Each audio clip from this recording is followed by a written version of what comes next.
Good afternoon, IRLE Digital Gang.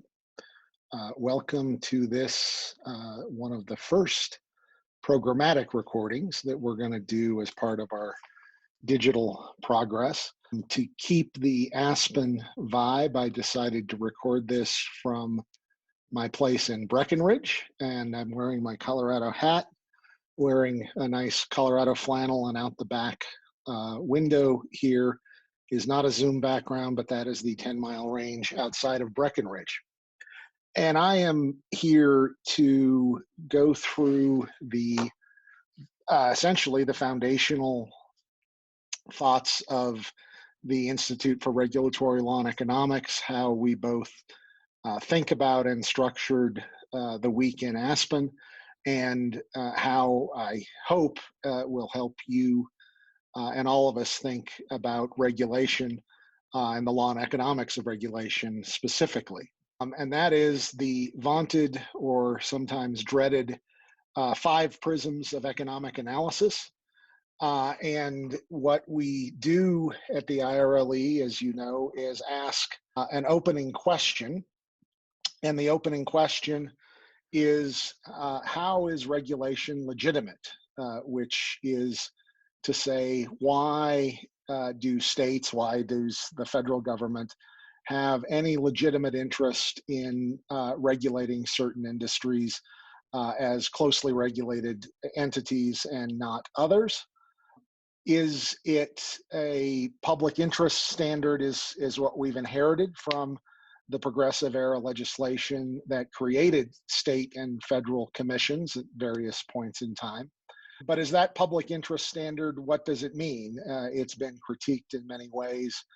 And what we contend, at least at the Institute for Regulatory Law and Economics, that there needs to and be a normative economic basis to regulation, and that economic analysis of these industries and these regulatory phenomenons can solve what at core ends up to be a variety of economic issues, starting with monopoly problems, which is what we got from the railroads and then subsequently the other network industries, electricity, water, gas, and telephony. Economics also has something to say about externality problems, and we certainly talk a lot about externalities relating to pollution these days, as well as carbon. Also, economics says something about agency problems, which is why do principals and agents, how do they form that relationship, and how do you solve the problems when the agent doesn't necessarily have the principal's interests at heart? And finally, regulation and economics solves or tries to solve and thinks about informational asymmetries, which is to say, when one party knows something the other party doesn't, can that information asymmetry lead to exploitation or consumer protection? The classic case there is the cab in a foreign city that takes you halfway to your destination and then says, get out and walk or pay me $100 more. That is the cabbie knowing where you need to go and you not knowing. So what are the 5 prisms that we talk about? And we've actually updated them a bit because it's 2020 and we're nothing if not lovers of innovation and dynamism.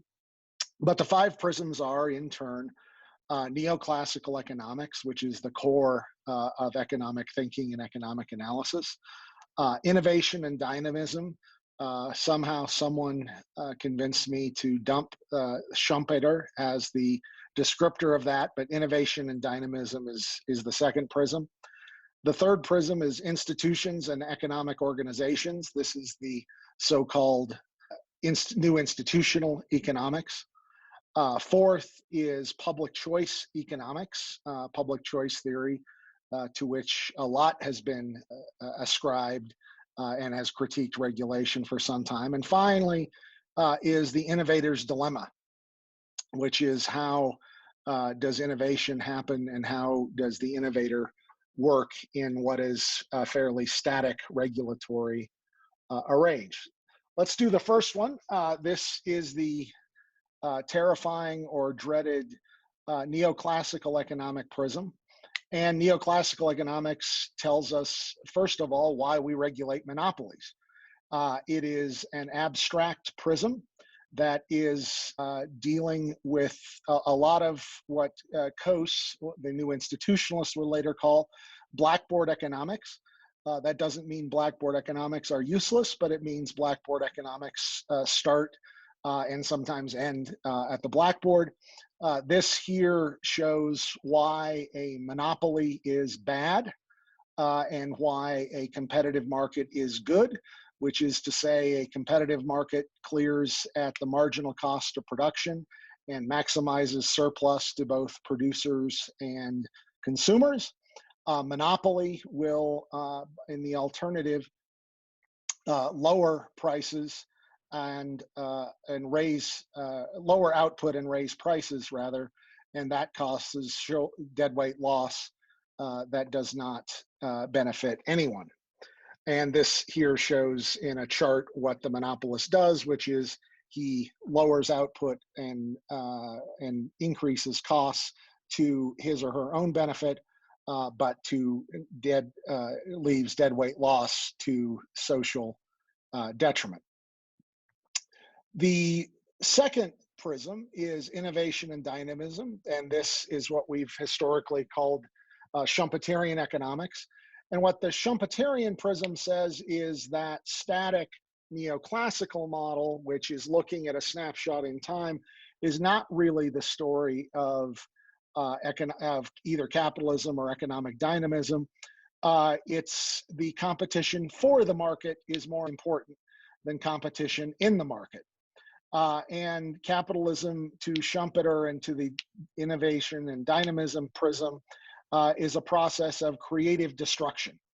And that creative destruction, which the computer and telecommunications industry is a perfect example, leads people to innovate and create new markets that we never even knew were possible. Interestingly, to the dynamist prism, monopoly is a feature, not a bug, because it is the desire for monopoly and the desire for those monopoly rents that creates the capitalists trying to expand the market and make it even better. The third prism is new institutional economics. This prism has many mansions. It started with Ronald Coase, and other notable figures would be Demsetz, Smith, Dan Kahneman, Oliver Williamson, saying that, and this is really a methodological critique of the neoclassical economics, that the new institutionalists look at how people and institutions behave in practice and how it is building from the bottom up, not the top down. What Coase said in kind of founding this is the famous Coase theorem that when transaction costs are zero, the initial allocation of property rights doesn't matter because parties can bargain to the efficient outcome. What that means is not that transaction costs are ever zero. It means transaction costs matter enormously, and therefore that institutions, transaction costs, externalities, and the definition and enforcement of property rights matters enormously as to what you get out of a given economy or a given regulatory outcome. And the other critique, I guess, that the neoclassic or the new institutionalists would bring is that the neoclassical competition theory doesn't explain the behavior and challenges in high fixed, low marginal cost enterprises, which are almost by definition the enterprises that state and federal regulators are called on to closely regulate it. Finally, they focus on the behavioral realities of how people behave in practice, not that yes, people are rational, but they're boundedly rational within their own experience and sense of interest, and that information asymmetries exist across the economy, and that people will behave opportunistically. And those behavioral norms inform how you might or might not regulate something and how you would design institutions. And finally, Vernon Smith, who's something of the patron saint of the IRLE, saying that markets are efficient more or less despite the irrationality and information asymmetries, but that what matters ultimately the most are those governing institutions and those rules and how understandable they are, how reliable they are, and whether or not they're followed. The fourth prism is somewhat my favorite because it recurs again and again in closely regulated industries, and that's public choice theory. It has a few different permutations as well. George Stigler was one of the great Nobel laureates, saying that regulation is acquired by the industry and is designed and operated primarily for its benefit, which is to say the theory of regulatory capture comes out of public choice economics. And that regulatory capture simply means that when there is a market for, and it's a terrible word, rents that economists use, where regulators have the power to divide up producer and consumer surplus or the surplus value between producers, parties will rationally engage in rent-seeking behavior, which is to say they will seek to have the regulation advantage themselves and disadvantage their rivals. And finally, another permutation of public choice economics is that regulation is not about monopoly control, but it's a means of taxation by regulation. And that is to say that you can use regulated rates as a means to effectuate subsidies between and among different classes or between and among different parties. Telecom is a perfect example of this historically, where businesses subsidize residential and where urban subsidized rural. Net metering is another fight today, where you have subsidy flows between and among parties who may or may not be favored by a given regulatory outcome. The final prism is the innovator's dilemma. And that is, what do you do when unexpected competition comes from a disruptive innovation? That is to say, when all of a sudden software and digitization just blow through the old circuit switch telephony network, how does regulation handle that? How do the firms in that industry handle it? What do you do when all of a sudden renewables that were really expensive are falling below the price of fossil and certainly nuclear? And the question of the innovator's dilemma is, how do you allow that innovation to happen, and where do you create the basis for innovation at the edge? And regulation, of course, particularly regulation informed by neoclassical economics, trying to solve static monopoly problems, has a great deal of challenges with this innovator's dilemma, insofar as the architectural decisions have normative consequences. So those is the broad framework of the Institute for Regulatory Law and Economics. We go through a quick tour of each of these and the primary followers and progenitors of these prisms.